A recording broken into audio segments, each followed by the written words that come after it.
जरा सोचिए, अमेज़न का घना जंगल और जमीन से कोई 100 फुट ऊपर एक पेड़ की डाल पर एक इंसान, अकेला। नीचे खतरनाक जानवर, ऊपर बस खुला आसमान।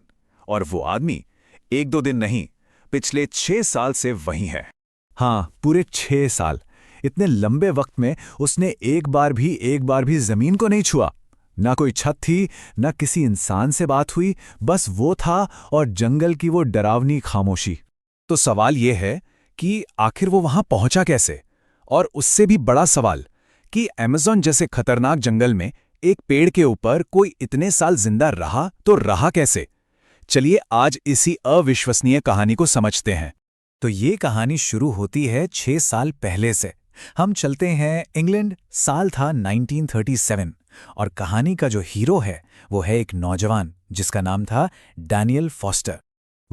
डैनियल का एक बहुत ही सीधा साधा सपना था। उसे बस अमेज़न के जंगल को अपनी आंखों से देखना था। उसने अपने 2 जिगरी दोस्तों मार्क और एथिन के साथ मिलकर एक प्लान बनाया। प्लान क्या था? बस 4 दिन का एक छोटा सा एडवेंचर, बस इतना ही। लेकिन जो उन्होंने सोचा था और जो असल में हुआ, उसमें जमीन आसमान का फर्क था। उनका प्लान था सिर्फ 4 दिन की एक छोटी सी ट्रिप का, लेकिन ये उनकी जिंदगी का 6 साल लंबा इम्तिहान बन गई। और जरा उनके सामान पर नजर डालिए। आज के जमाने की कोई टेक्नोलॉजी नहीं थी, बस कुछ मामूली सी चीजें। न कोई जीपीएस, न कोई सैटेलाइट फोन, बस वही बेसिक सामान जो उस जमाने के लोग अपने साथ लेकर चलते थे। तो बस इसी मामूली तैयारी के साथ उनका वो लंबा और मुश्किल सफर शुरू हो गया। एक ऐसा सफर जो उन्हें सीधे अमेज़न के घने अनजान जंगल के बीचों बीच ले जाने वाला था। मतलब जंगल में घुसने से तो पहले की बात है, सिर्फ जंगल के किनारे तक पहुंचने में ही उन्हें 6 हफ्ते लग गए। सोचिए, इंग्लैंड से जहाज पकड़ा, फिर ट्रेन, फिर बस। ये सफर ही अपने आप में एक बहुत बड़ी चुनौती थी और ये उन्हें धीरे धीरे बाकी दुनिया से बिल्कुल अलग कर रहा था। जब वो लोग अपनी मंजिल के करीब पहुंचे तो वहां एक लोकल नाविक ने उन्हें साफ साफ चेतावनी दी। उसने कहा, देखो, नदी हर मौसम में अपना रास्ता बदल लेती है, एक गाइड साथ ले लो। लेकिन उन्होंने उसकी ये सलाह नजरअंदाज कर दी। और बस यहीं से गलतियों का वो सिलसिला शुरू हुआ जो रुकने वाला नहीं था। पहली गलती, उन्होंने नदी का सेफ रास्ता छोड़ दिया। दूसरी, रात में जानवरों से बचने के लिए एक पेड़ पर चढ़ गए। और फिर उन्होंने वो सबसे बड़ी, सबसे आखिरी गलती कर दी। रास्ता खोजने के लिए वो तीनों अलग अलग हो गए। डैनियल को घने पेड़ों के बीच से मार्क की आवाज आ रही थी, जो धीरे धीरे दूर होती जा रही थी। और फिर कुछ ही पलों में वो आवाज भी एकदम बंद हो गई। अब जो था वो सिर्फ सन्नाटा था। और उसी पल उसे एहसास हो गया कि वो अब बिल्कुल अकेला है। और बस यहीं से डैनियल के अकेलेपन का वो लंबा, बहुत लंबा दौर शुरू हुआ।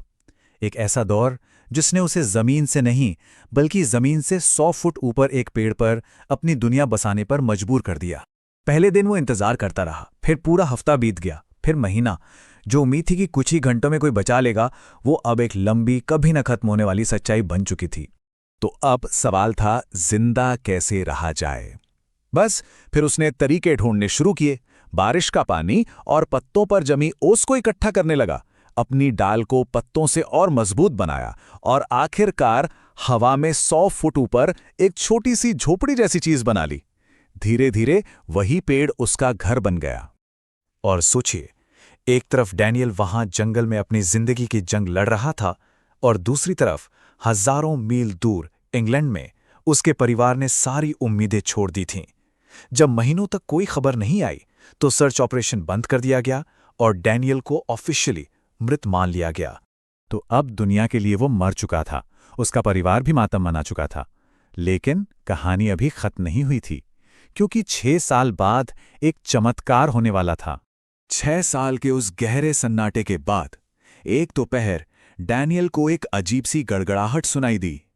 ये हवा की या किसी जानवर की आवाज बिल्कुल नहीं थी। ये कुछ मैकेनिकल था, कुछ ऐसा जो इस जंगल में होना ही नहीं चाहिए था।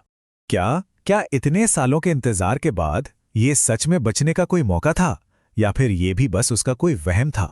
वो असल में एक रिसर्च हेलीकॉप्टर था जो उस इलाके का सर्वे कर रहा था। और तभी अचानक पायलट की नजर पेड़ों के ऊपर कुछ अजीब सी चीज पर पड़ी। कुछ ऐसा जो कुदरती नहीं लग रहा था। वो डैनियल की झोपड़ी थी, और जब हेलीकॉप्टर थोड़ा और पास आया तो उन्होंने उसे देखा।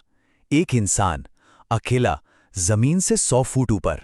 तो उसका रेस्क्यू हुआ और डैनियल वापस उस दुनिया में लौटा जिसे वो 6 साल पहले छोड़कर गया था। लेकिन अब वो पहले वाला डैनियल बिल्कुल नहीं था। पूरे 2190 दिन। सोचिए, इतने दिन डैनियल ने जमीन पर पैर तक नहीं रखा था। जब वो आखिरकार अपने घर पहुंचा तो उसके माता पिता दरवाजे पर ही खड़े थे, लेकिन एक पल के लिए वो अपने ही बेटे को पहचान नहीं पाए। जो शख्स उनके सामने खड़ा था, उसकी आंखों में 6 साल का अकेलापन और संघर्ष साफ नजर आ रहा था। डैनियल की ये कहानी हमें एक बहुत बड़े सवाल के साथ छोड़ जाती है कि जब किसी इंसान से उसका सब कुछ छीन लिया जाए, उसके दोस्त, उसका परिवार, यहां तक कि जमीन भी, तो आखिर में उसके पास बचता क्या है? शायद बस जीने की एक जिद और उम्मीद का एक बहुत ही महीन धागा।